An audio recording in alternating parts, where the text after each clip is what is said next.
বন্ধুরা, আপনারা যেই গাছটি দেখছেন সেই গাছটির নাম হলো ক্রাউন অফ থর্নস, যেটাকে বাংলায় কাটা মুকুটও বলা হয়। এটি উষ্ণ অঞ্চলের একটি গাছ, মরুভূমিতে বিশেষভাবে এটি পাওয়া যায়।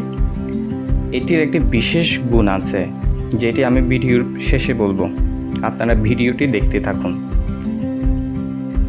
এই গাছটি অনেক কাটা রয়েছে, তাই এটির নাম কাটা মুকুট রাখা হয়েছে। অনেকে সৌন্দর্য বর্ধনের জন্য গাছটিকে বাসায় রাখেন।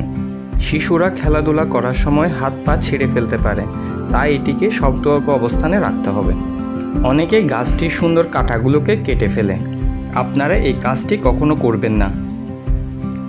নাড়াচাড়া করার সময় কাঁটার স্পর্শে হাত ছিঁড়ে যেতে পারে।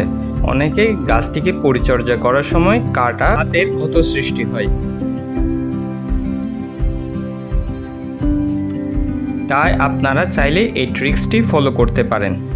কিছু কাপড় নিয়ে হাতের মাধ্যমে বা সেলাই মেশিনে আপনারা একটি হ্যান্ড গ্লাভস বানিয়ে নিতে পারেন, তাহলে সহজেই মুভমেন্ট করানো এবং পরিচর্যা করা যাবে।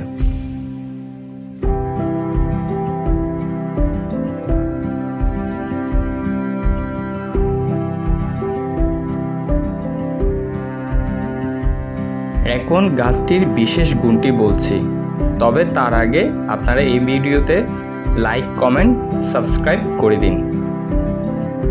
গাছটির বিশেষ গুণটি হলো পরিবেশ বা ঘরের দূষিত বাতাসকে পরিশুদ্ধিত করে এবং আমরা বিশুদ্ধ বাতাস পাই। শুধু তাই নয়, গাছটিতে লাল, সাদা, হলুদ রঙের ফুল হয়ে থাকে এবং সেটি সারা বছরে ফুল দিয়ে থাকে। এটি শীতকালে সবচেয়ে বেশি ফুল পাওয়া যায়। তাই গাছটিকে আপনারা যথাযথ যত্ন রাখুন।